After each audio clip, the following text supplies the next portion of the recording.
Hi, I'm Bill Peet. If you don't know who I am, then I am here to teach you a little bit about myself.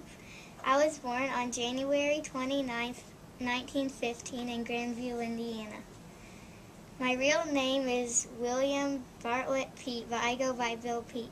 When I was a toddler, my dad was drafted into the Army to serve during World War I. Since I had never known my father, he didn't miss me. I spent years living with my grandmother, my mom, and my brothers in my grandmother's attic. It was in that attic that I discovered my love for drawing, but I'm not going to talk about that yet. Right before I started high school, my father returned home. It was an unhappy reunion, and my grandmother died soon afterwards. My family was forced to move often, but I went to one of the country's largest high schools. I failed all my classes except for PE. Friends encouraged me to take art classes, and I excelled in them. This gave me more confidence in other classes, and I improved.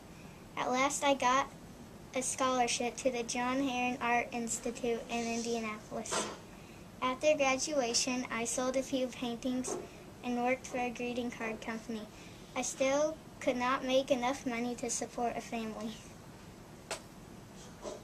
Finally, Walt Disney's company called me for an interview. I had to travel all the way to California. There were lots of people there, too. We had to practice drawing our versions of Mickey Mouse, Donald Duck, and Goofy over and over.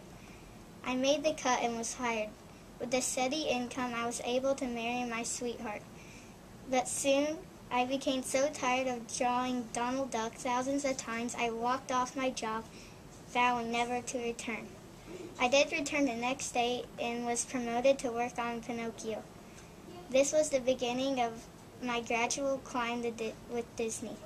I went from drawing small background characters to writing the whole screenplay and creating storyboards for 101 Dalmatians, The Sword and the Stone. I also worked on Fantasia, Dumbo, Cinderella, Alice in Wonderland, and Sleeping Beauty. Eventually, I became dissatisfied because Walt Disney took all the credit for his employees' work. I became to develop drawings and stories of my own in my spare time. When I was working on The Jungle Book, I decided to quit. I became an author for children's books in 1964. My books have won numerous awards. I wrote about things I like to draw, so it's not so much like work. Some of my books are Fly, Homer, Fly, The Wump World, and The Big Bad Bruce, and The Caboose Who Got Loose. And that's just a few of them. I had a long career doing what I love. My last years were spent in Studio City, California. My last day on Earth was May 11, 2002.